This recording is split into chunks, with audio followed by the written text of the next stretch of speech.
Tonight on the All Kinds of Weather forecast, we recap the blowout in Austin. The Florida Gators go down 49-17 to the number 5 Texas Longhorns. How can the Gators bounce back and make a bowl game? This is the All Kinds of Weather forecast.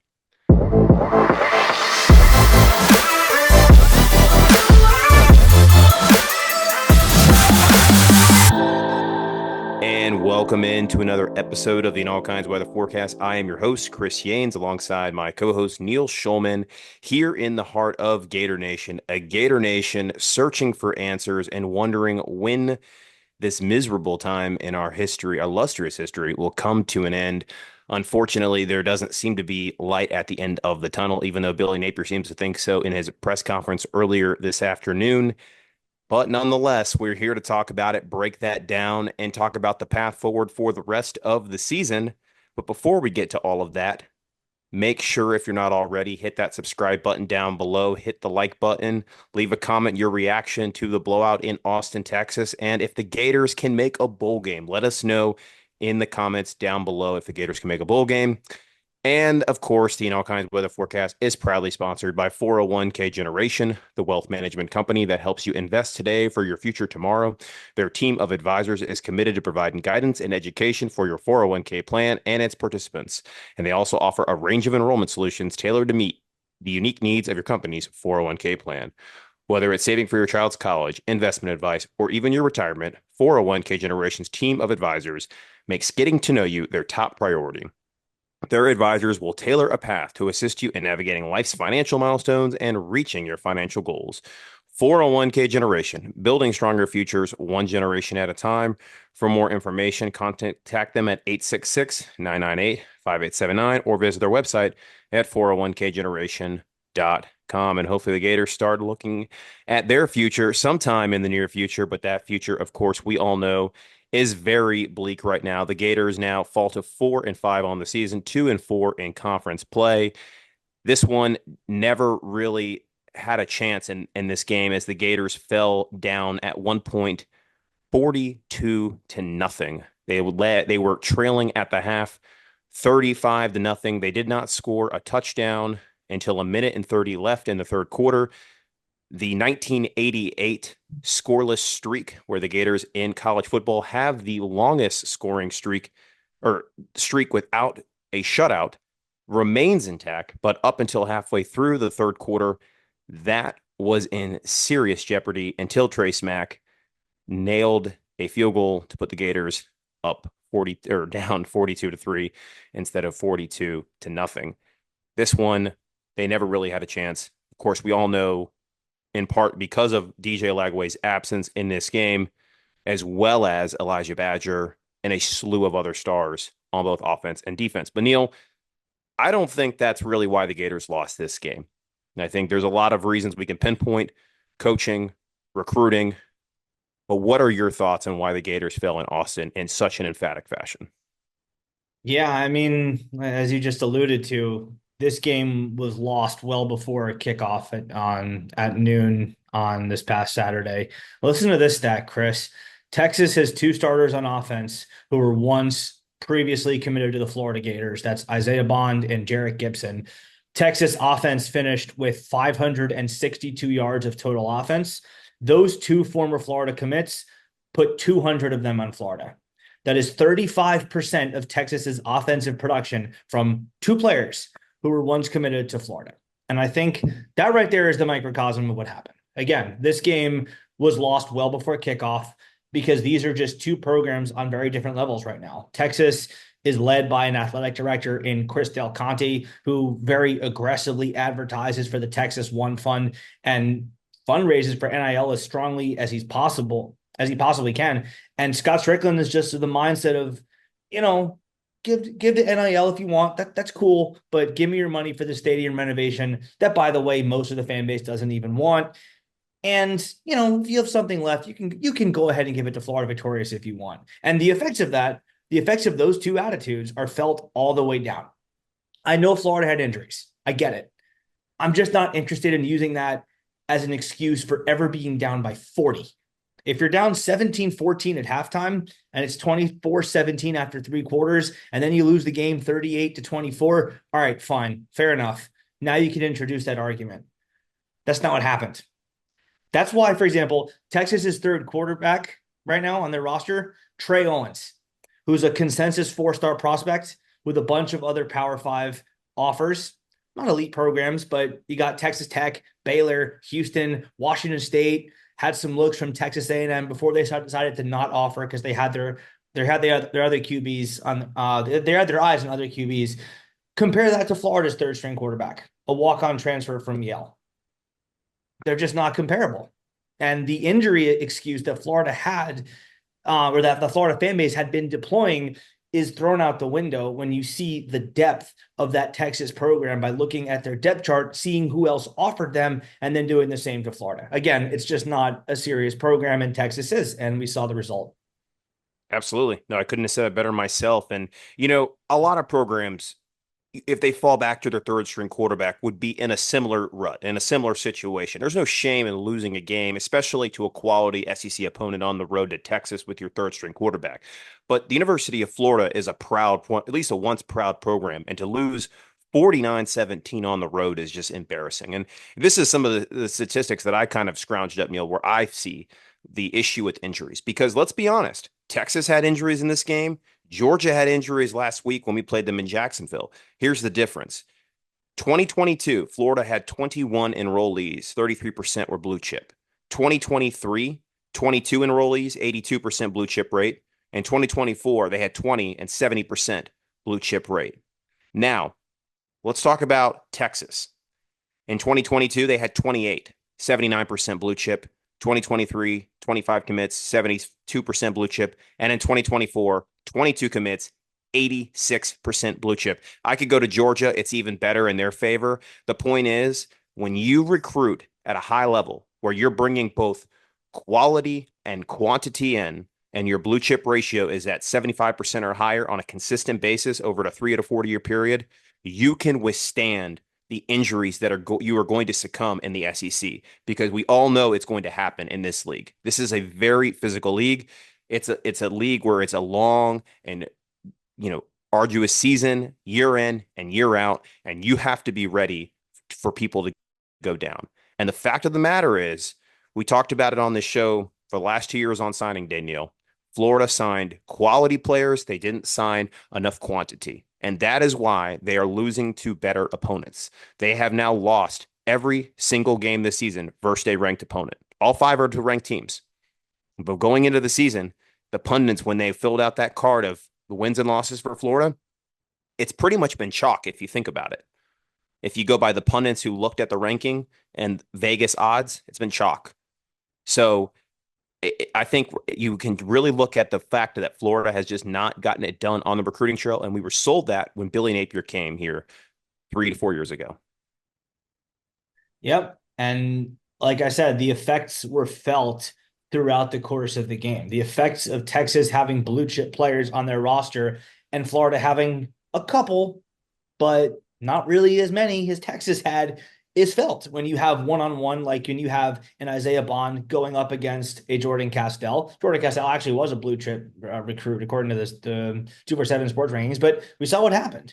Isaiah Bond won that battle. In fact, he actually dropped a touchdown pass. Matthew Golden on Texas dropped another one. Jordan Castell, if not for Texas receivers executing the way they were recruited to, just catching the football, would have been burned for 4 touchdowns in one game. He was burned for 2 as it was.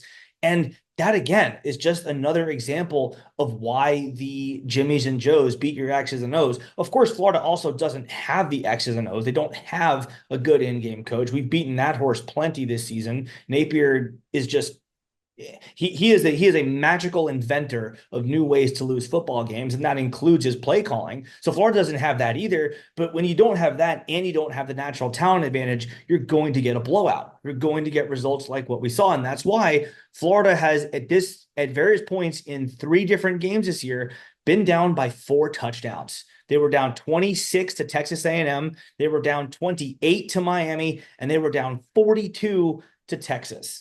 And that's just like that's where I go when I read that statement again from Scott Strickland, and he talks about the team fighting hard, and I just go, all right, this has to be some kind of sick joke. Like no one's that stupid. Like I know Strickland is not serious as an AD, but there's no way he's that ignorant and ill-informed. There's no way that he can possibly be this dumb and think that Florida is actually going to be a team that, because they fight hard, right, against Georgia, which is what spurred that statement, because they fight hard against Georgia, that means that they're then going to go out and start winning games against better opponents. Because we know what happened against Texas. It's the same thing that's probably going to happen against LSU because they also have a talent advantage over Florida. Now, they're not as good as Texas, but if you go look at the recruiting rankings, there's LSU along with Texas pretty solidly ahead of Florida in each of the last few seasons. So we saw that play out this past week. We're going to see it play out again against LSU, I'm afraid. And again, I mean, there's only enough times you can say it without just sounding like a broken record, but it's not a serious program. And Texas is. And Texas gets all the respect in the world because they decided to buy in. They not only hired Steve Sarkisian, but they have the AD who's very aggressive with NIL. They have the booster base to really fund the operation, and they have a serious coaching staff that can go out with that NIL in their back pocket and, oh, by the way, sell a winning product on the field, which is another thing that Florida's lacking. Yeah, and I mean, I don't think there was any better image that just personified the day was when the screen turned to Scott Strickland as he had the smug look on his face with the quote from the statement that he put out earlier in the week as the Gators were down by 4 or 5 scores. I mean, that in a nutshell sums up the state of Florida football at this time. I don't believe it's ever been as low as it is now in the modern era of college football, and that's 1990 to the present. I mean, this is now flirting with a time period in the 1970s when we were 0-10-1 with Charlie Pell. But at least that was the first season. This is the third season in a tenure now where the Gators are experiencing this. I mean, Neil, I'm looking at the drive chart here, and this is just depressing. Punt, fumble, punt, missed field goal, punt, punt, interception, end of half. Interception, field goal, touchdown, punt, touchdown, end of game. Depressing. There was no hope whatsoever in this game. And the sad thing is, they're actually the one lone bright spot that I'm going to call out today was Jaden Baugh and Jacoby Jackson, who both had 19 carries on the day, both averaging out over 5 yards a carry. Jacoby Jackson going for 119, Baugh going for 88, and each having a touchdown apiece. If Florida had come out and successfully run the football like they did against Georgia, like they did at times against Tennessee, and played stellar defense, they could have been in this game. That was the recipe to stay in this game.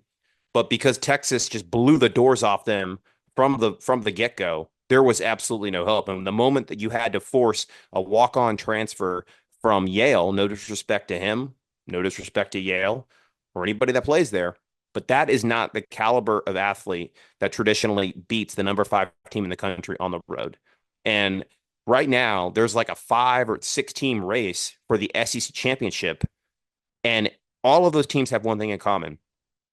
They recruit in the last 3 to 4 years, averaging out into the top 10 in the country because they invest in their NIL, because they're serious about football, and they understand what it takes to win in this new era of NIL and college football. And until Florida begins to play ball just like those schools do, we're going to have more results like this, unfortunately. Yes, if DJ Lagway plays Saturday, I don't think we lose 49-17. I think it is much closer, but I don't think with this roster that we presently have compiled and the coaching staff that we have comes close to winning this game. No, and I think that DJ Lagway playing would be great, obviously, but that only solves for one issue. There's still the issue of the secondary. In fact, the defense as a whole, which in 5 of the 9 games this year has given up more than 450 yards of total offense, including to a terrible Mississippi State team, which gave up 480 in that game. That I still haven't forgotten that one. And think about this too, that it's not only that Florida gets blown out because, they were against Miami and they were against A&M and then they were in this game against Texas. It's the collection of ways that Florida loses games. They get blown out. We've seen that happen. We've seen the coaching lose games with terrible play calling. We saw that against Tennessee.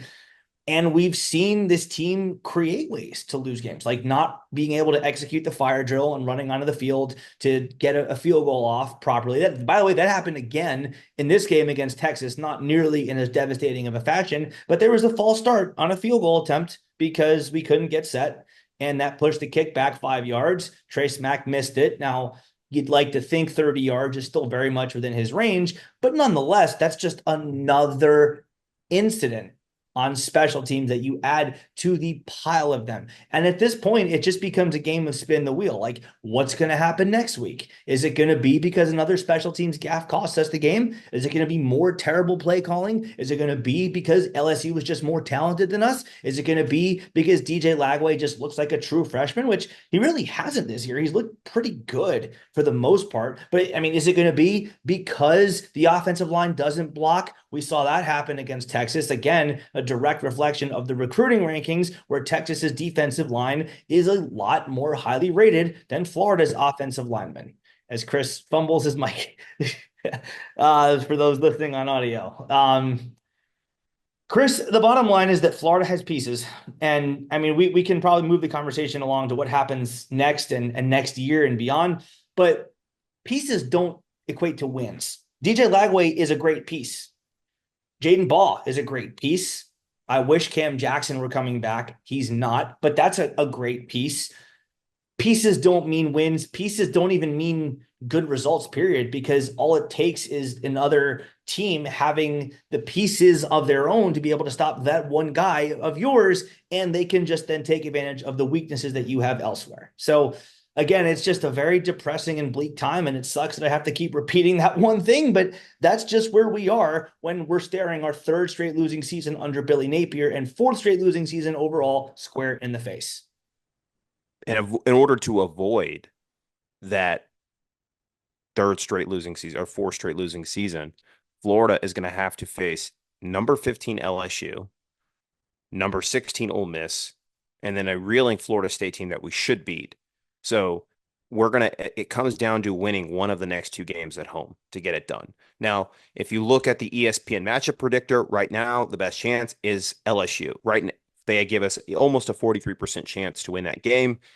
At the time of this recording, the line now is down to 4 in favor of LSU. It opened actually at 5.5. So maybe Vegas knows something about the status of DJ Lagway for this game or some of the other players that were not available for Texas, because I can tell you, if we stroll out the same roster that played against Texas this past Saturday, I have zero to no hope that they will be able to beat LSU at home. I and definitely not Ole Miss, but LSU I think is the team that's reeling a little bit right now. They've lost 2 in a row. They got blown out in their own right on Saturday at home against an Alabama team that also many thought was reeling. But that's just kind of, I think, the new topsy-turvy world of the SEC we live in, where it's from kind of week to week. Some of these teams are going to trade blows, and you'll probably be sitting with a 2-loss team in the SEC championship game.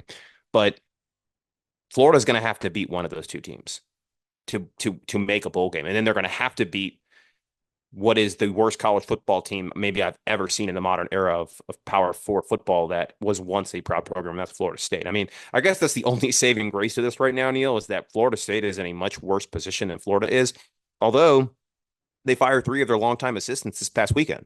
So at least they're doing something about it in real time, whereas Florida's just putting out statements, checking off and validating a seal of approval for the next head coach. But Lying to the fan base. yeah, gaslighting the fan base is more like it. But that's the situation that we're in right now, is that Florida is going to have to look at, face what changes are they going to make this offseason? Because I guess that's really, and that's probably we can take the conversation now, is talking about the statement and, what that means for his return. But I guess the message board rumors are that Billy Napier now is going to, because we're saving 26 to $30 million in the NIL fund or the buyout fund, it's going to go to the NIL to retain all the athletes that we have now. They like this young core and young nucleus that we have. And I agree. It's pretty good. I mean, Jaden Ball clearly is a great running back. DJ Lagway obviously could be a generational quarterback. You have guys like Aiden Mizell and Tage Hawkins at the receiver position.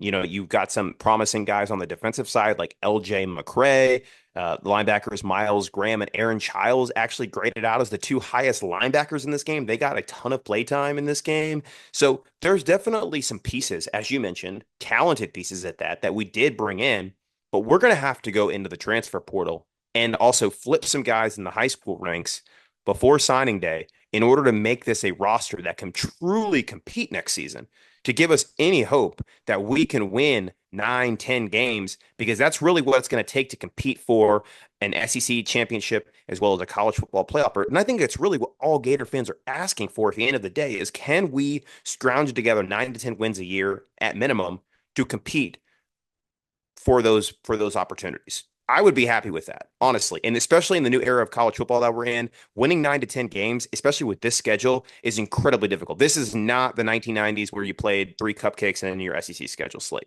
It's not that anymore. But I think that's reasonable for a program like the University of Florida.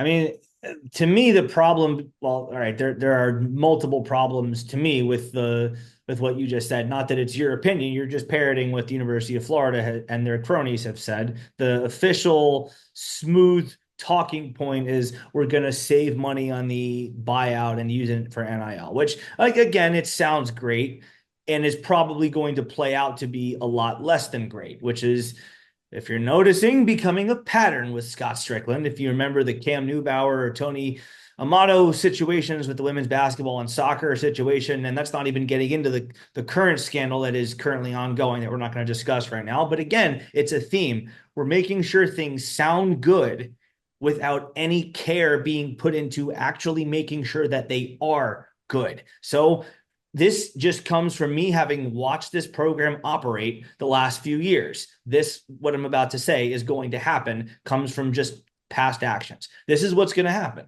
Florida is going to take that NIL or that buyout money, use it for NIL. They're not going to overpay, but they're going to use it to get a bunch of good to maybe slightly above good, very good type of pieces. Maybe they'll land 1 star. They did, this past year. I guess you could say Elijah Badger, when he's healthy, is a stud. Maybe you can say Trequaze Bridges, but I mean, I think he's just among the good to very good type of player range. So the Gators will replenish their roster, and it'll be just like this year, where it'll be some busts, some sort of disappointing guys, some average guys, some good to very good players, and some maybe 2 or 3 stars. And the Gators will continue to have holes next year. They will be exploited next year. Then the guys are going to leave. And Florida will be in the exact same spot they're in right now, where they have holes in the roster and they don't recruit at a particularly high level in the high school ranks these days. If you've noticed, their class still isn't anywhere close to where it's supposed to be, the high school class, I mean. So what's going to happen next year? Well, the Gators are probably going to go 6-6 again, maybe 7-5 against pretty much the exact same schedule. And it's going to have more to do with what other teams do. Like FSU, we saw had a precipitous drop from 23 to 24. I'm going to guess that unless another Cam Ward just falls out of the sky somewhere, Miami's probably going to take a step back down to earth as well. So maybe that's a win for Florida. Maybe they get someone better. Maybe Kentucky magically flips a switch and they become good overnight, so on and so forth. The bottom line is you don't have any reason to believe that Florida is going to magically flip its own switch and become, say, Texas in the seriousness department, or Georgia or an Alabama in the seriousness department, and reload with a championship caliber roster. You might get championship pieces here or there. You might get 1 or 2, but there is nothing that I have ever seen from this program that tells me that Billy Napier is capable of flipping a roster overnight, because we have heard that the last 2 seasons, and we don't even have a single winning season in the 2 years to show for it. Yeah, and you bring up Texas for a moment. I mean, Sarkisian in Texas in his first 2 years as coach were 13-12. So hardly a winning record, but they were investing and setting the stage for years to come to set up what we're starting to see now in that program. Since those first 2 seasons now, and he's in his 4th season, he's only lost 3 times. became within one play of playing for a national championship last season, which easily that team could have competed against that Michigan team that won the title last season. So this Texas team overnight built something pretty strong because they invested in the big piece. They went after the Isaiah Bonds, the Quinn Ewers of the world, bringing those guys in from Ohio State and Alabama. Those are the kind of players that they brought in. Florida, really has they kind of, and I don't want to say that they're shopping for like the second market players, but can you tell me a time where Florida went and got a guy that a college football playoff contender wanted on their team? It hasn't happened.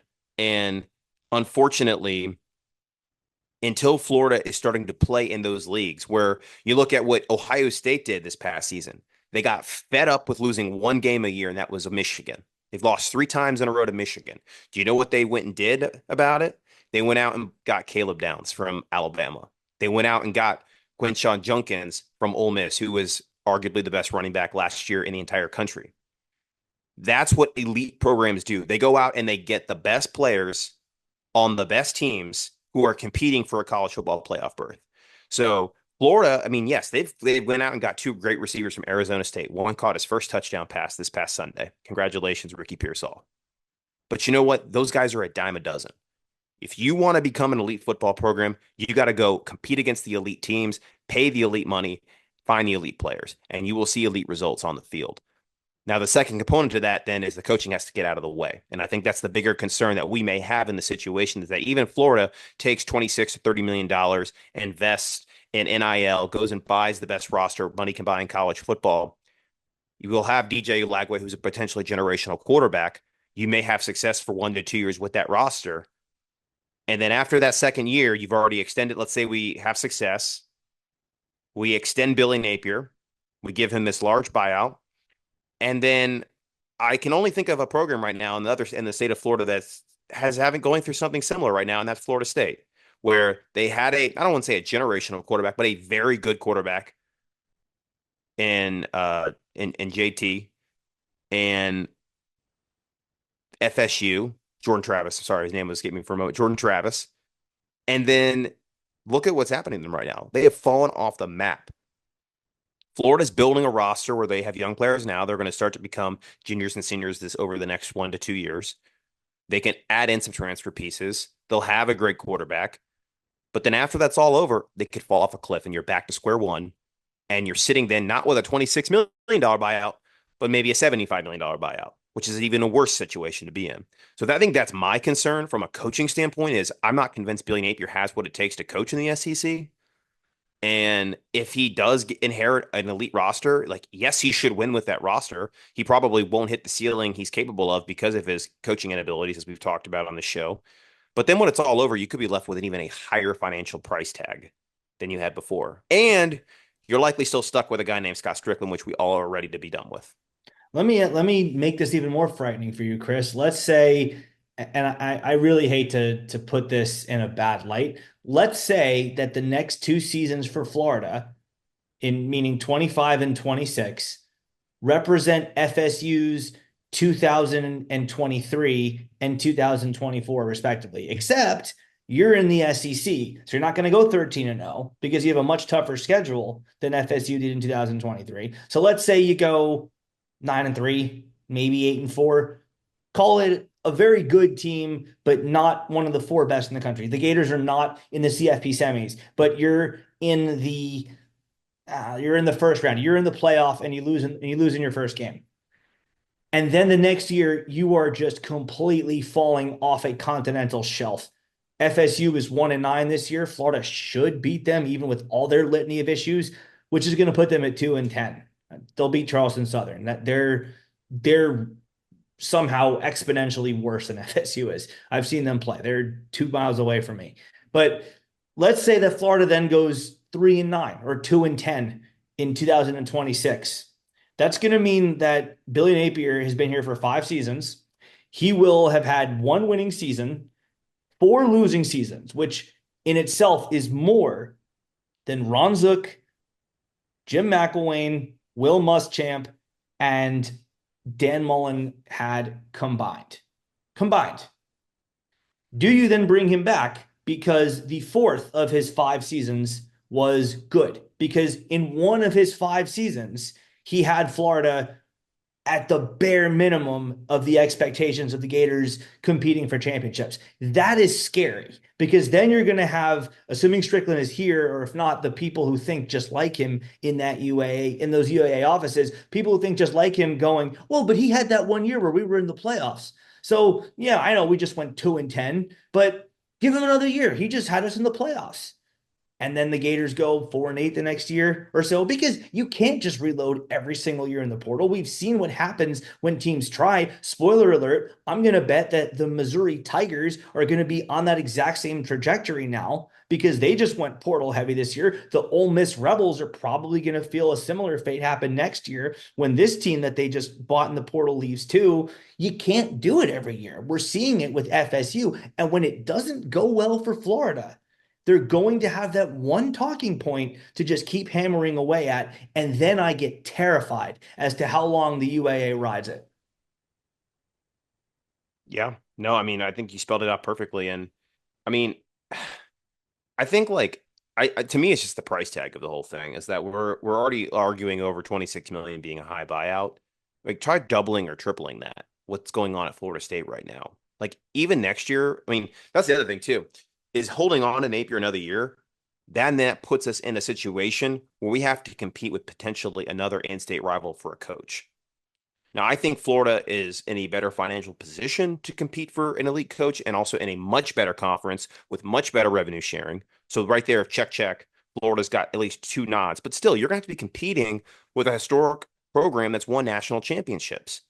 That I mean, that's still at least you're going to have to go out and beat another school for that coach. And maybe it's not Florida State. Maybe it's But Auburn. Auburn, Maybe it's Oklahoma. I mean, there are other good programs in the SEC that are also going to be looking potentially at the coaches next year if things don't go the way they should go. So it's not. I mean, right now Florida's in a beautiful buyer's market with a lot of good options out there, and you know they might be sacrificing that now to have major competition next year. We also don't know what USC is going to do with Lincoln Riley. Do they wait another year or is it this year? I don't know. But there are a lot of good options out there, Neil. And one of those coaches beat Georgia this past weekend, is 2 wins away from likely a college football playoff berth, potentially an SEC championship berth. We'll see. I think Florida's missing a window here to really have their pick of the litter in uprating the head coaching position. But I think what it boils down to also is that right now, the University of Florida doesn't have a president.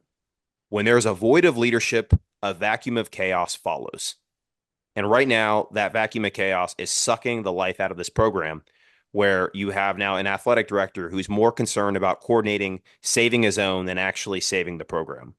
And that's what we're seeing right now in real time. The guy didn't even have the gusto to sit behind a podium and answer questions from the media and the fans about why it's right to retain a head coach who has no winning record yet here at the University of Florida. Instead, he had a graphics guy in the social media department draft up a letter and make it look pretty for the fans to read right before lunchtime, albeit.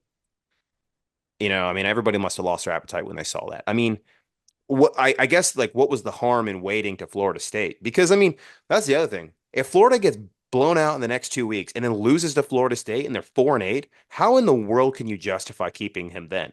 And then do you turn around at that point and say, "Oh, forget that letter. I lied. I wasn't right."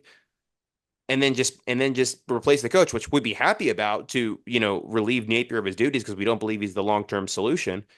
But then we look like idiots for putting out a statement weeks before saying we're going to keep the coach. And what coach then would trust the athletic department and the administration at that to say, you a couple of weeks ago backed this guy and now you turn around and you're letting him go. So how can I trust you? I think we really have just bungled the whole thing, quite frankly. And I think the only way, honestly, to fix it is we're going to get a new UF president, hopefully the one that respects the importance of athletics at our institution and the rich history and tradition that the fans love about it. And then if Napier doesn't work out next year, that president will have all the ammunition to turn around and fire the athletic director, Scott Strickland, and then therefore fire Billy Napier, and we'll have a fresh slate after the 2025 season. But unfortunately, we're really a year away from all of that coming to fruition. You mentioned the letter, the way that Scott Strickland went about announcing that. He didn't have the guts to sit behind a podium and announce it with his face on a camera. That reminds me of another time he did that when the women's basketball fiasco came out. And look, I'm not going to sit here and white knight this. I'm not going to pretend like I'm a women's basketball diehard. I'm just a human being who cares about the treatment of other human beings. And when the athletes of that women's basketball team were abused, that pissed me off as a person, not necessarily as a Gator fan. That just enraged me as a human being. And what Scott Strickland did to address that was he called a press conference, sure, with four people allowed in that room, none of whom represented the paper that actually broke the story, the Independent Florida Alligator. He had his handpicked cronies from the Associated Press, the Tampa Bay Times, and I think the Orlando Sentinel. A couple of just old school hacks who were going to do whatever he said, make up whatever headlines Strickland wanted him to make. Essentially, just the press strategy of North Korea, where there's no dissenting voices in the room, no one to ask tough questions. In fact, I don't think there were even any questions allowed. There was no television there. I mean, there's no televising or streaming of the press conference. There's no note taking. The only documentation of this quote unquote press conference that there ever was were these, I think, three or four people for these granted respected outlets, but still taking their cues from Strickland as to exactly what to write. That's the pattern. This guy doesn't care about the Florida Gators athletics program. He cares about it looking good. And of course, he cares about himself looking good. There is zero vested interest on his part in any other direction. That is terrifying. He was willing to let those athletes get abused, sweep it under the rug, and then just go, well, we failed. That was, and to his credit, that's better than nothing. I guess he could have just said, well, I never knew about it, and which would have been a lie, by the way. He had emails that told him about the abuse. But all right, that's something, but it's the bare minimum. And it's what you have to do, Scott. It's what you had to do to make it look like you weren't just dropping out of the sky from Mars. Like you were at least somewhat cognizant of it to take the slightest bit of responsibility, the bare minimum possible for plausible deniability to then take effect and for you to look as least terrible as possible. That's our AD, guys. That's our athletic director. It's not an isolated incident here with him asking the social graphics person to put out a tweet. That's just who he is. And that's how he's going to continue to operate if he stays on, when he inevitably stays on board to hire the next coach, which is also terrifying. Yeah, Neil. Well, I think that kind of puts a wrap on this discussion and really this weekend, this week. It was a tough week for it's been a tough 2 weeks really for Gator Nation. One that to see their quarterback go down against Georgia, to lose a game where we felt we really had a great chance to win if he maybe stayed in the game. And then a week later, you play a complete wounded team out there. Your athletic director embarrasses us. I mean, it's just, and then of course, obviously we talked about the stuff going on with the basketball program right now. Hopefully that gets resolved soon, a resolution one way or another, so we can move in a direction. But tough week, really tough week in Gator Nation, and I really hope there are better days ahead. But right now, it's tough sledding out there for us. So it's like they say, on all kinds of weather, man, we got to stick together. But all right, let's get to our grades for this game. Neil, let us know what you think. I mean, is there any way you can avoid going F's across the board just in the interest of time? Offense, you don't score in the entire first half. That just completely puts you out of the game before you even have a chance to get the ball to start the third quarter. It's not Aiden Warner's fault. The kid's trying his best, but it's just not the level of quarterback play that we expect at the University of Florida. Defense gives up 562 yards. That's an F every day of the week. Special teams, you have the false start, you have the missed field goal from 30 yards out.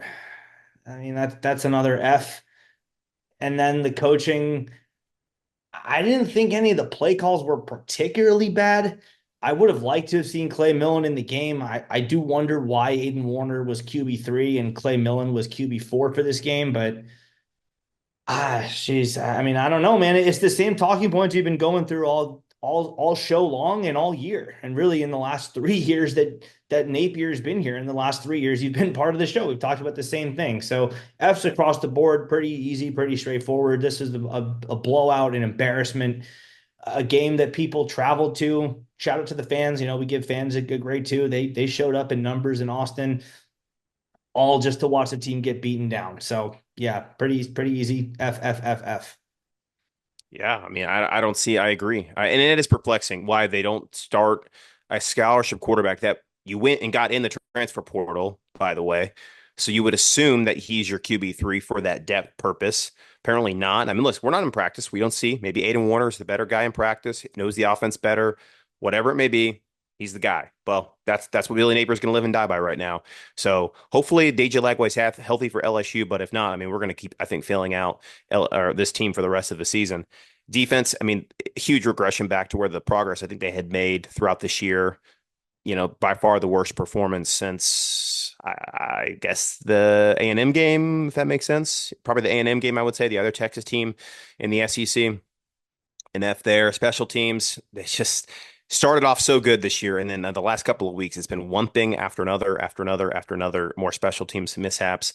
And coaching, obviously, another F grade where just it's tough. I mean, I don't know really also what the coaching staff could have done in addition, like as far as a personnel standpoint, because they were so down to like their third and fourth string guys. I understand that. So there's only so much you can do, I think, from a schematic and game plan standpoint. But they put themselves in the situation at the end of the day because of the fact that they haven't recruited adequately enough to bring in the guys to get to have a roster that's good enough to win these games. So that's where we are right now. And Gators sit at 4-5 and 2-4 in the SEC. Appreciate everybody listening in here again to another episode of All Kinds of Weather Forecasts. Make sure you hit that subscribe button down below, leave a like, leave a comment. Can the Gators make a bowl game this season? And until next time, this is another episode of All Kinds of Weather Forecasts. Go Gators, beat LSU.